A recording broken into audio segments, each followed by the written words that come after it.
अस्सलामु अलैकुम। सैकड़ों और भी दुनिया में ज़बानें हैं, मगर जिस पे मरती है फसाहत वो ज़बान है उर्दू। मुअज़्ज़ज़ सामईन, पहले सिर्फ हिंदुस्तान ही में यौम उर्दू मनाया जाता था, लेकिन जब इस चराग की रोशनी दूसरे मुल्कों में पहुंची तो वहाँ मौजूद मुहब्बान उर्दू ने भी इस चराग से अपने चराग जलाए और उन्होंने भी इसी तारीख को यौम उर्दू मनाने का सिलसिला शुरू किया। जनाब सदर, उर्दू ज़बान की तरक्की का आगाज़ मुगलिया दौर से शुरू हुआ।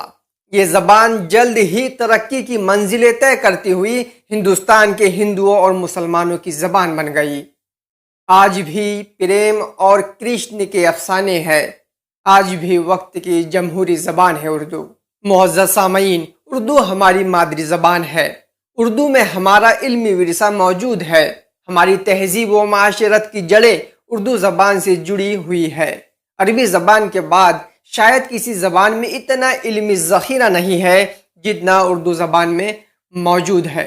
जनाब सदर, आज जबकि उर्दू ज़बान का शुमार दुनिया की बड़ी ज़बानों में होता है, ज़रूरत इस अम्र की है कि हम नई नस्ल को अपनी मादरी ज़बान सीखने की तरगीब दें, क्योंकि अपनी ज़बान से दूरी हमारी नस्ल को दीन से भी दूर कर रही है।